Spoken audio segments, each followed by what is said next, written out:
VM വിനുവിന്റെ സ്ഥാനാർത്ഥിത്വത്തിൽ അടിമുടി കുഴപ്പത്തിലായി Congress. UDF സ്ഥാനാർത്ഥിയായി മത്സരിക്കാൻ കഴിയുമോ എന്ന കാര്യത്തിൽ ആശങ്ക. VM വിനു വോട്ടർ എന്ന നിലയിൽ ഉത്തരവാദിത്തം കാട്ടിയില്ലെന്ന് തദ്ദേശ വകുപ്പ്.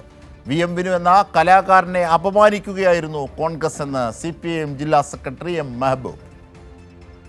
12 വരെ വോട്ട് ചേർക്കാൻ സമയം അനുവദിച്ചിട്ടും VM വിനു അപേക്ഷ നൽകിയില്ല എന്നതാണ് തദ്ദേശ വകുപ്പ് ജോയിന്റ് ഡയറക്ടറുടെ കണ്ടെത്തൽ.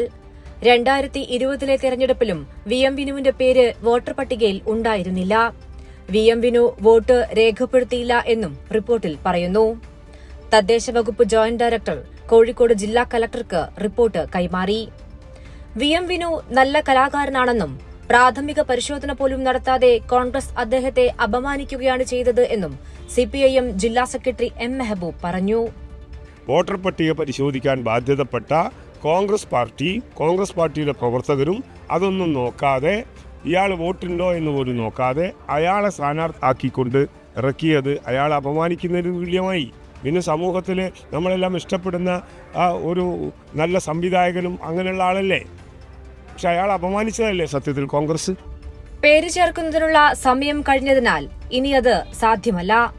ഇതോടെ സ്ഥാനാർത്ഥിത്വത്തിൽ വലിയ പ്രതിസന്ധിയിലായിരിക്കുകയാണ് കോൺഗ്രസ്. പ്രശ്നം ജില്ലാ നേതൃത്വം പരിഹരിക്കണമെന്ന് പറഞ്ഞ് KPCCയും കൈയൊഴിഞ്ഞു. ജോയിന്റ് ഡയറക്ടറുടെ റിപ്പോർട്ടിന്മേൽ ജില്ലാ കലക്ടർ ഇന്ന് തീരുമാനമെടുക്കും. മേഘമാധവൻ, കൈരളി ന്യൂസ്, കോഴിക്കോട്.